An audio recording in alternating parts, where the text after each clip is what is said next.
एक व्यक्ति कर रहा है। आप देखिए ओबीसी समाज का प्रतिनिधि यहाँ हमारे बीच में है, आप हमारे राजपूत समाज के प्रतिनिधि हैं, आप एससी समुदाय का प्रतिनिधित्व कर रहे हैं, आप एसटी का प्रतिनिधित्व कर रहे हैं, ये सर्व समाज का है। क्षेत्र की जो लड़ाई है, क्षेत्रवासियों को जो पीड़ा है, ये कुंभलगढ़ डेवलप नहीं हो पाया। हम रोडवेज में बैठ के जाएंगे और या फिर हम अर्थी पर लेट के जाएंगे, मतलब हम उस क्षण तक संघर्ष करेंगे जब तक हमारी सांस जिंदा है। अगर सरकार को समझ में नहीं आता है तो हम पानी छोड़ने के लिए भी तैयार है, मरने के लिए तैयार है, सर्व समाज के लिए। मना कर दिया, भले मर जाऊंगा लेकिन बस चलेगी तो ही मैं यहाँ से उठूंगा, बाकी मैं कहीं नहीं जाने वाला। और सर्व समाज का सर्व विकास हो, उसके लिए हम कुछ भी कर सकते हैं। राजसमंद जिले के कुंभलगढ़ उपखंड मुख्यालय पर रोडवेज बसों के संचालन की मांग को लेकर जॉइंट एक्शन कमेटी के बैनर तले कुंभलगढ़ क्षेत्र के सर्व समाज के लोग अनशन पर बैठे हैं, धरने पर बैठे हैं और यही मांग बार बार दोहराई जा रही है। प्रशासन को ज्ञापन भी दिए गए और उस ज्ञापन के बाद भी जब चेतावनी दी गई उसके बाद भी समाधान नहीं हुआ, तो फिर आज 5 लोग यहाँ पिछले 4 दिनों से अनशन पर बैठे हैं और उनके समर्थन में कई लोग कुंभलगढ़ क्षेत्र के आदिवासी समाज या अन्य समाज के लोग भी उनके समर्थन में आ रहे हैं और इस जायज़ मांग को समर्थन दे रहे हैं। और आज चौथा दिन है और 4 दिन की समयावधि में 2 जो अनशन करता हैं उनकी कुछ तबीयत खराब भी हुई। हालांकि उनके चिकित्सा टीम तत्काल मौके पर आई है, उन्हें चेकअप भी किया, आवश्यक दवाइयाँ भी दी गई हैं, लेकिन फिर भी सभी जो अनशन करता हैं उसी मांग पर अड़े हुए हैं कि जब तक इनके रोडवेज बस का संचालन सुचारू रूप से नहीं होगा, तय रूट पर संचालन नहीं होगा और लोकल बसों का संचालन शुरू नहीं होगा, तब तक वे अपनी मांग पर इसी तरह अनशन जारी रखेंगे।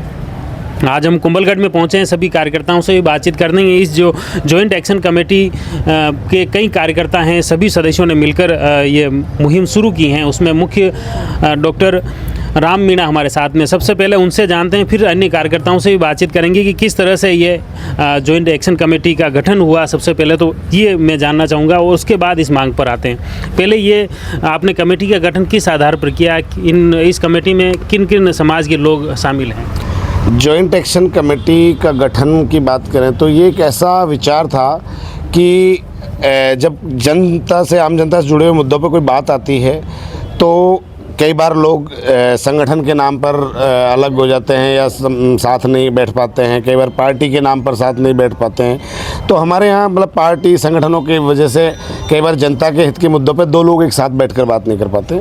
तो हमारे कुछ बुद्धिजीवियों का सुझाव था कि एक ऐसा कॉमन प्लेटफॉर्म हो जहाँ पार्टी, संगठन, चाहे पार्टी के प्रतिनिधि भी आएँ वो भी अपना बैनर लेके आ सकते हैं, संगठन के प्रतिनिधि आएँ वो भी अपना बैनर लेके आ सकते हैं। तो एक कॉमन प्लेटफॉर्म हो जिसका ना कोई अध्यक्ष है, ना कोई संयोजक है, ना कोई मालिक है। ये किसी व्यक्ति विशेष की प्रॉपर्टी या व्यक्ति विशेष का संगठन नहीं है, किसी संगठन या जाति का संगठन नहीं है।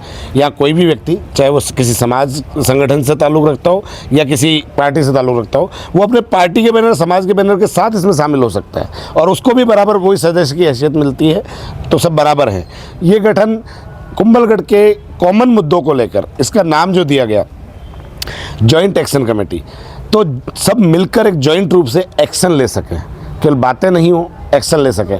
और इसी के तहत हमने आपस में एक सामंजस्य के तहत कुछ सामाजिक संगठनों में मिलकर एक शुरुआत पहल की, जिसमें बहुत सारे समाजों के लोग शामिल हुए, बहुत सारे समाज के संगठन। सबसे बड़ा एक सम्मेलन आपके पहले हुआ था इसी बैनर तले, वो पिछले 31 अगस्त को हमने इसी बैनर पर एक बड़ा संगठन सम्मेलन किया था।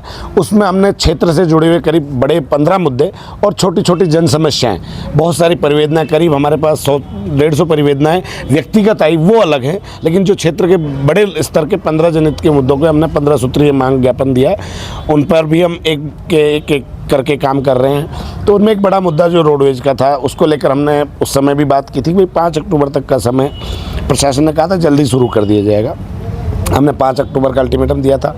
बीच में फिर हमने ज्ञापन दिया, हमने जिला कलेक्टर, रोडवेज प्रबंधक, एमडी रोडवेज, परिवहन मंत्री और यहाँ तक कि हमारे क्षेत्रीय माननीय विधायक जी के नाम अलग से एसडीएम साहब को ज्ञापन दिए कि आप सबको अवगत कराएं और एक रोडवेज की मांग 5 अक्टूबर से पहले अगर शुरू हो जाए तो हमें भी खुशी होगी, अन्यथा हम 5 अक्टूबर से आमरण अनशन करेंगे।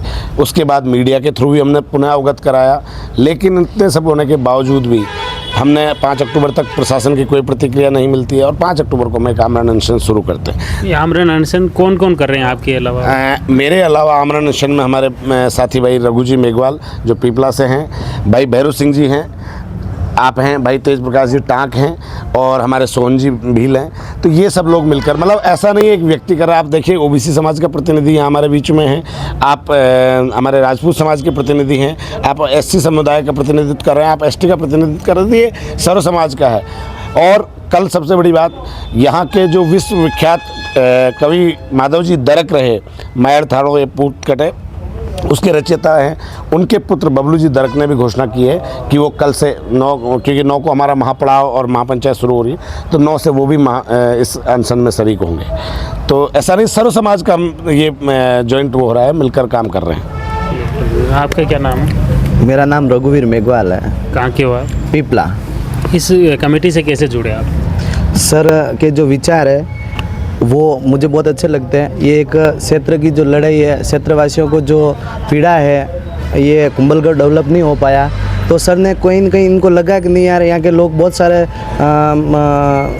पिछड़े हुए हैं, तो इन्होंने कदम उठाया, तो हमें लगा कि नहीं इसमें हमें साथ देना चाहिए, तो हम इनके साथ जुड़ गए और जुड़ के बहुत ही अच्छा लगा है। कल रात को मैं खुद अनशन पे बैठा हूँ, रात को 3 बजे मेरी तबीयत ख़राब हो गई थी, तो फिर मेडिकल टीम आई, तो उन्होंने बोला कि एम्बुलेंस के जरिए आपको हॉस्पिटल ले जाते। मैंने मना कर दिया, भले मर जाऊँगा लेकिन बस चलेगी तो ही मैं यहाँ से उठूँगा, बाकी मैं कहीं नहीं जाने वाला हूँ।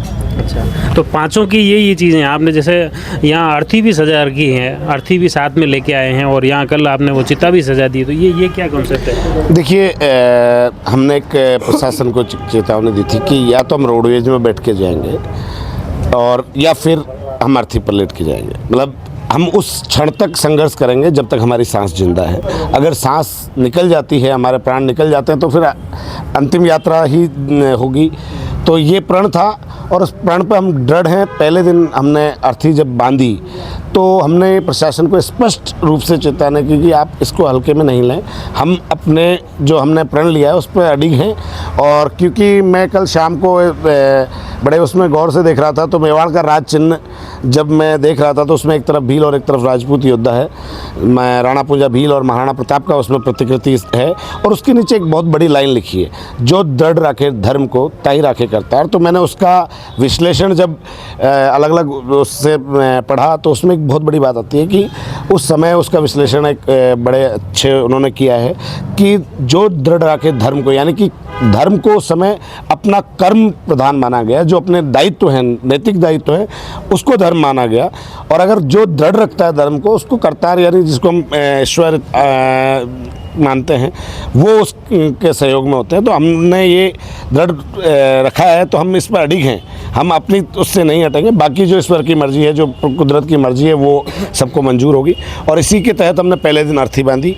दूसरे दिन हमने, क्योंकि जब अर्थी बनने की तैयारी घर पे होती है तो उस समय लकड़ियों का इंतज़ाम हम लोग एक तरफ कर रहे होते हैं, तो दूसरे दिन हमने हमारी चिताओं के लिए लकड़ियाँ यहाँ मंगवाई। और तीसरे दिन हमने चिता से, आज चौथा दिन है, और चौथे दिन अभी हम दिन में हमारे एक सभा का रूप होता है कुछ समय के लिए, क्योंकि आमरण अनशन है, लगातार चल रहा है, लेकिन कुछ समय के लिए सभा होती है।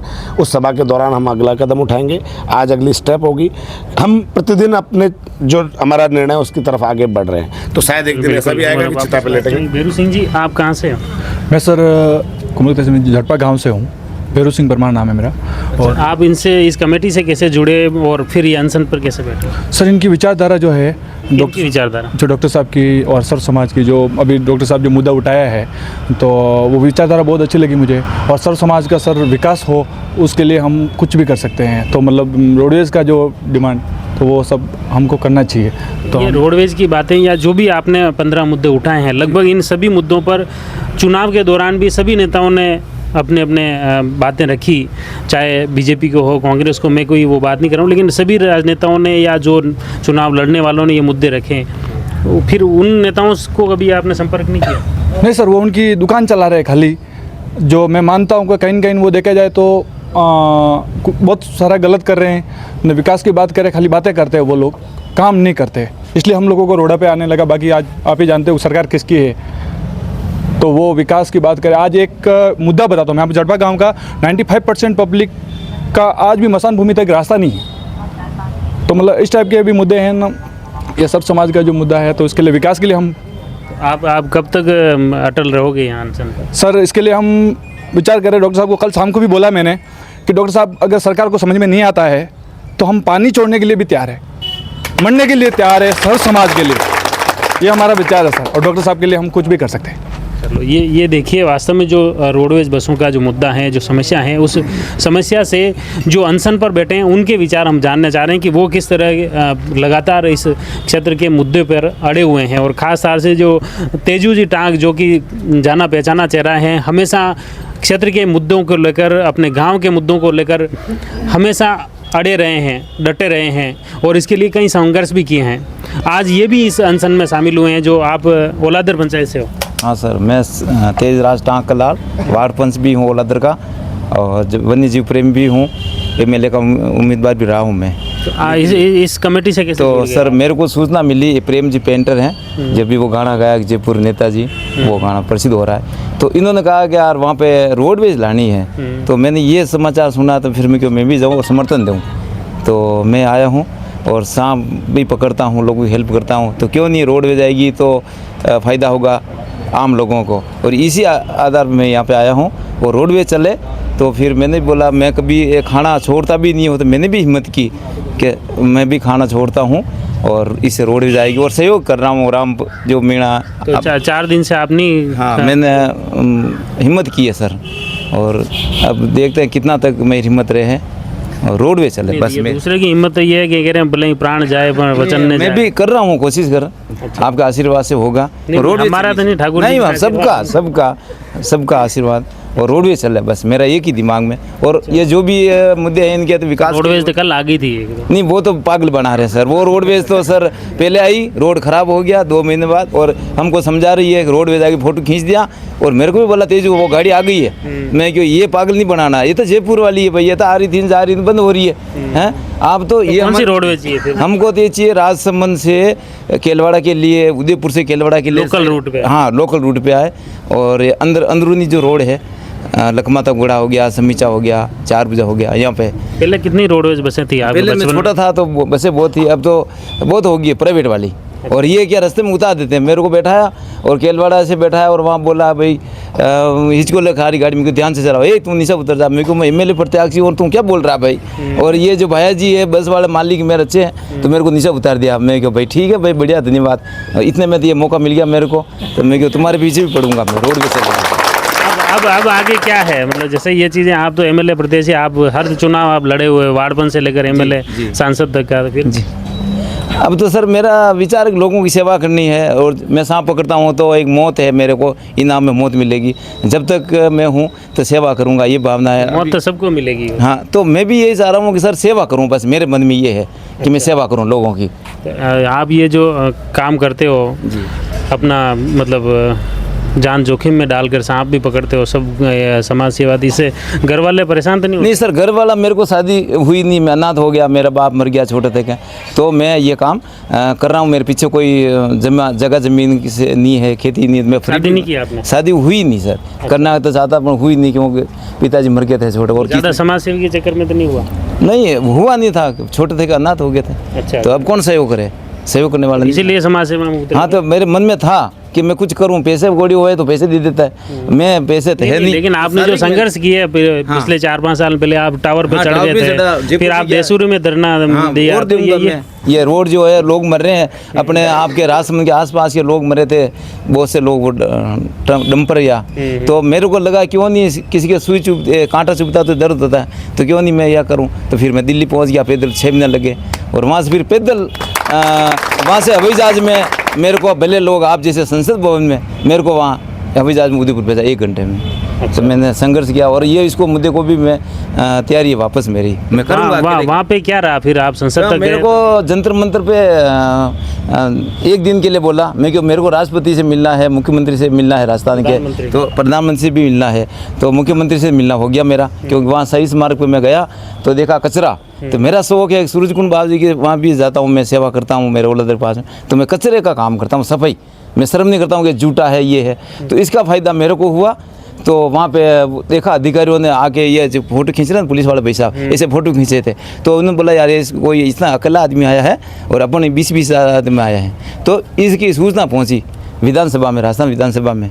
तो फिर मेरा स्पेशल टाइम दिया कि तेजराज अभी रवाना हो रहा है मुख्यमंत्री से मिलने के लिए। तो मेरे को बहुत खुशी हुई, देखो मैंने मेहनत की है और मैं सफल हुआ। चलो चलो बढ़िया। ये चीज़ें देखो रोडवेज के संघर्ष, इन्होंने पुरानी संघर्ष गाथा भी बात की। और जो 5वें जो अनशन करता है वो हमारे साथ, क्या नाम है आपका? Sonlal bill sir. कहाँ के हो आप? मैं कुंचोली पंचायत गांव केसर क्यारा गाँव। आप कैसे जुड़े इनसे? हम सर मतलब ये है कि सर का विचार कुछ अच्छा है और सब समाज का भला चाहते हैं। अगर सरकारी बस चल जाएगी तो सबका भला होगा। प्राइवेट बसों में बहुत धक्के खाने पड़ते हैं, मैं देखता हूँ कहीं कहीं तो झापट भी मार देते हैं और कहीं कहीं बाहर भी फेंक देते हैं। इसलिए मैं झापट मारने वाले हैं, वो तो कानून है, उसके खिलाफ तो मुकदमा वो कानून है, पर वो क्या कानून चलता है, रास्ते में फेंक देते हैं नीचे। चला नहीं चलता है, चलता है वो कानून तो सब जगह। कहीं नहीं चलता है सर, वो तो प्राइवेट वालों की मनमानी चलती है, इसमें कोई कानून नहीं चलता है। इस वजह से क्या कोई पढ़ने वाला बच्चा भी अगर कॉलेज वगैरह करना चाहता है तो टाइम पे नहीं पहुंच पाता है। कोई ऐसा वृद्ध हो, महिला हो, ऐसे हो, वो भी टाइम पे नहीं पहुंच पाते, जाके रहना पड़ता वहाँ। कितनी बजे आपने अनशन शुरू किया था? मैंने 4 दिन पहले। 4 दिन में मुझे आज मतलब 40 घंटे के आसपास हो चुका है। अच्छा, 40 क्या स्थिति है आपकी? ठीक हूँ, स्वस्थ हो? हाँ। आगे आगे जब तक चलेगा तब तक चलेंगे। कब तक चलेगा? जब तक चलेगा तब तक। मतलब जब तक बस नहीं आ जाएगी? हाँ बस, हाँ वही। ये मुख्य रूप से आपने देखा कि जॉइंट एक्शन कमेटी के जो 5 अनशनकर्ता हैं उनसे बातचीत की और वो किस तरह से दृढ़ संकल्पित हैं लगातार कि उन्हें जब तक यहाँ रोडवेज बसों का संचालन शुरू नहीं होगा तब तक वे इसी तरह अटल रूप से यहाँ पर धरने पर, अनशन पर बैठे रहेंगे। और जब ये रोडवेज बसों का सुचारू संचालन शुरू हो जाएगा उसके बाद वे ये अनशन तोड़ेंगे। इसके लिए हालांकि अब तक कई अधिकारियों ने भी इनसे संपर्क किया है। हाल ही में राजसमंद जिले के कुंभलगढ़ पुलिस उप अधीक्षक ज्ञानेंद्र सिंह, उन्होंने भी मुलाकात की। इससे पहले तहसीलदार कुंभलगढ़, उन्होंने भी समझाइश की और प्रयास की, उन्होंने वार्ता भी की, उच्च अधिकारियों से वार्ता की। उन्होंने कहा जल्द रोडवेज बसों का संचालन शुरू करेंगे, लेकिन इनकी मांग है कि जब तक रोडवेज बस यहाँ नहीं आएगी तब तक वे नहीं अनशन तोड़ेंगे। इनका कहना है कि अनशन तभी टूटेगा जब रोडवेज बस आएगी, उसी में वे बैठकर जाएंगे, और वरना यहाँ पर अर्थी उन्होंने सजा दी है और उनकी लाश यहाँ से जाएगी। आने वाले वक्त में प्रशासन और शासन क्या एक्शन लेता है वह देखने वाली बात होगी। हमारा प्रयास रहेगा इस घटनाक्रम से जुड़े हर अपडेट आप तक पहुँचे। आप जुड़ी रहिए जयवर्धन न्यूज़ के साथ। धन्यवाद।